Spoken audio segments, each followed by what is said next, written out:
अस्सलामुअलैकुम, मैं हूं आपकी होस्ट फातिमा काज़मी और आप देख रहे हैं हमारा टीवी। सबसे पहले न्यूज़ हेडलाइंस। वज़ीर आला पंजाब उस्मान बुज़दार का इस्तीफ़ा मंजूर कर लिया गया, जिसके बाद तहरीक अदम एतमाद गैर मौसर हो गई। पाकिस्तान मुस्लिम लीग नून के सदर और कौमी असम्बली में अपोजिशन लीडर शहबाज शरीफ ने कहा कि अपोजिशन अच्छी तरह जानती है कि इतवार को इमरान खान को शिकस्त होगी। हिंदू इंतहा पसंद अब हिंदुस्तान से बाहर भी सरगर्म हैं। अब चलते हैं अहम खबरों की तफसीलात की तरफ। तफसीलात के मुताबिक गवर्नर पंजाब चौधरी सरवर ने वज़ीर आला पंजाब उस्मान बुज़दार का इस्तीफ़ा मंजूर कर लिया। उस्मान बुज़दार का इस्तीफ़ा मंजूर से तहरीक अदम एतमाद गैर मौसर हो गई। उस्मान बुज़दार के इस्तीफ़े की मंजूरी के बाद पंजाब असम्बली का इजलास कल तलब कर लिया गया। इजलास में कायद ऐवान के चुनाव का मामला ज़ेर बहस आएगा। ज़राए का कहना है कि गवर्नर पंजाब और वज़ीर आज़म की मुलाकात इस्लामाबाद में हुई, जिसमें इस्तीफ़े की मंजूरी का फैसला किया गया और वज़ीर आज़म से मुलाकात के बाद गवर्नर पंजाब ने इस्तीफ़ा मंजूर किया। इससे कबल गवर्नर पंजाब चौधरी मोहम्मद सरवर ने वज़ीर आला पंजाब का इस्तीफ़ा मंजूर करने की खबरों की सख्ती से तरदीद की थी। याद रहे कि वज़ीर आला पंजाब उस्मान बुज़दार की जानिब से 30 मार्च को बतौर वज़ीर आला पंजाब इस्तीफ़ा गवर्नर पंजाब चौधरी मोहम्मद सरवर को भेजा गया था। ख्याल रहे कि वज़ीर आला पंजाब ने 30 मार्च को इस्लामाबाद में वज़ीर आज़म इमरान खान से अहम तरीन मुलाकात की थी, जिसमें उन्होंने अपना इस्तीफ़ा वज़ीर आज़म को दिया था। बाद अज़ां वज़ीर आज़म इमरान खान और स्पीकर पंजाब असम्बली और काफ लीग के रहनुमा चौधरी परवेज़ इलाही की मुलाकात हुई थी और इसी मुलाकात में वज़ीर आज़म ने परवेज़ इलाही को नया वज़ीर आला पंजाब नामज़द करने का ऐलान किया था। वाज़ेह रहे उस्मान बुज़दार ने 20 अगस्त 2018 को वज़ीर आला के ओहदे का हल्फ उठाया था। इस्लामाबाद में प्रेस कॉन्फ्रेंस करते हुए कौमी असम्बली में अपोजिशन लीडर शहबाज शरीफ ने कहा कि वज़ीर आज़म ने अपने खिताब में अपोजिशन के बारे में जो कुछ कहा, इस पर उनको शर्म आनी चाहिए। वज़ीर आज़म को चाहिए कि अपने गिरबान में झांकें, क्योंकि अपोजिशन के खिलाफ एक घेरा भी नहीं मिला है। शहबाज शरीफ ने कहा कि वज़ीर आज़म ने अपने खिताब में अपोजिशन के बारे में जो कुछ कहा, इस पर उनको शर्म आनी चाहिए। वज़ीर आज़म को चाहिए कि अपने गिरबान में झांकें, क्योंकि अपोजिशन के खिलाफ एक घेरा भी नहीं मिला है। उन्होंने कहा कि बैरून मुल्क से PTI को फंडिंग आती थी। ड्रोन हमलों पर तारीख को मस्क किया गया, जबकि नवाज शरीफ ने ड्रोन हमलों के मामले पर अपना पूरा मुकदमा लड़ा।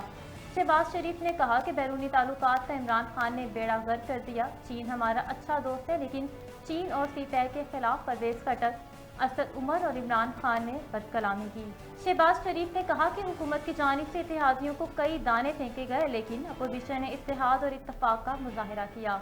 उन्होंने ये भी कहा कि हमने करप्शन के खात्मे का ऐलान नहीं किया और कभी ढिंढोरा नहीं पीटा, कौम के खरबों रुपए मंसूबों में बचाए। उन्होंने ये भी कहा कि हमने करप्शन के खात्मे का ऐलान नहीं किया और कभी ढिंढोरा नहीं पीटा, कौम के खरबों रुपए मंसूबों से बचाए। मुस्तकबिल के मंसूबों से मुतालिक शहबाज शरीफ ने कहा कि मुत्तहिदा अपोजिशन ने जिम्मेदारी सौंपी है कि पहला काम गरीब की ज़िंदगी आसान करना होगा। अगर मौका मिला तो कुछ चीज़ें और भी हैं जिनको अभी नहीं बता सकता।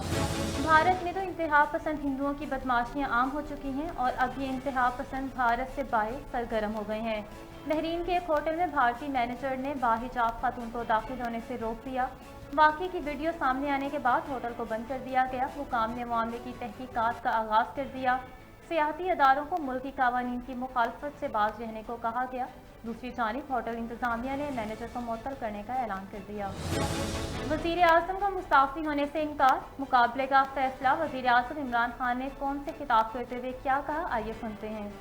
अंग्रेज़ी में कहते हैं डिफाइनिंग मोमेंट पे है, एक फैसला कुन वक्त पे है कि हमने दो रास्ते हमारे सामने हैं, हमने कौन सा रास्ता लेना है। लेकिन मैं चाहता हूं कि इससे पहले ये मैं जो अपनी आपसे दिल की आज बातें करूंगा, उससे पहले मैं सिर्फ अपनी कौम को बताना चाहता हूं कि मेरी तरह का आदमी पॉलिटिक्स में आया क्यों। क्योंकि आप अगर पॉलिटिशियंस की ज़िंदगी देखें तो उनको किसी को भी कोई पॉलिटिक्स से पहले नहीं जानता था। उनकी कोई बड़े कम ऐसे लोग हैं जिन्होंने ज़िंदगी में कोई चीज़ अचीव भी किया हो। कायदे आज़म मोहम्मद अली जनाब बहुत बड़े पॉलिटिशियन थे, लेकिन उन्होंने वो ऐसे थे कि सारे हिंदुस्तान के अंदर वो सबसे बड़े वकील समझे जाते थे। तो एक वो यानी उनकी हैसियत थी पॉलिटिक्स पे आने से पहले। लेकिन आप ज़्यादातर लोगों को देखें तो पॉलिटिक्स में तो से पहले कोई उनका नाम भी नहीं जानता था। تو میں تو وہ ایک خوش قسمت انسان اللہ کا خاص شکر ادا کرتا ہوں کہ مجھے تو اس نے سب کچھ دے دیا تھا.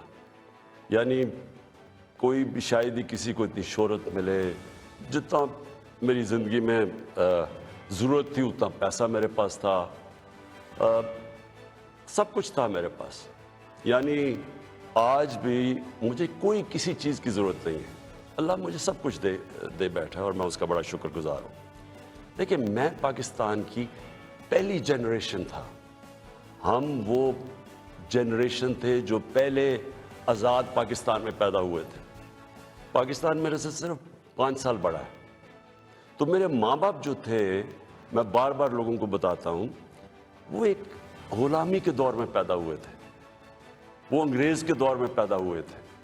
اور میں جب تک بڑا ہوتا رہا، کیونکہ انہوں نے پاکستان موومنٹ میں شرکت کی تھی، وہ مجھے ہمیشہ یہ احساس دلواتے تھے کہ تم بڑے خوش قسمت ہو، آزاد ملک میں پیدا ہوئے ہو.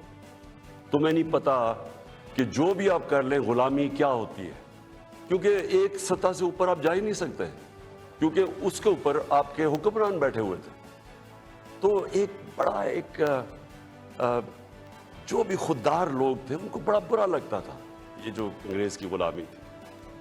تو ہم بڑے ہوئے، میرے بہنیں اور میں، ہمیں یاد ہے کہ بچپن سے یہ بتایا گیا. تو جو یہ خودداری ہے نا، یہ ایک آزاد قوم کی نشانی ہوتی ہے. اور جب میں نے پالیٹکس شروع کیا، میں آپ کو بتاؤں پالیٹکس میں کیوں آیا تھا.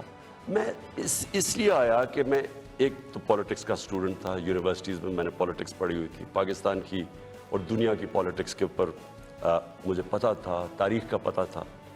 میں اس نتیجے پہ آیا کہ ہمارا ملک کبھی بھی وہ ملک بن نہیں سکتا جو خواب تھی علامہ اقبال کی، اور جو قائد اعظم جیسا لیڈر.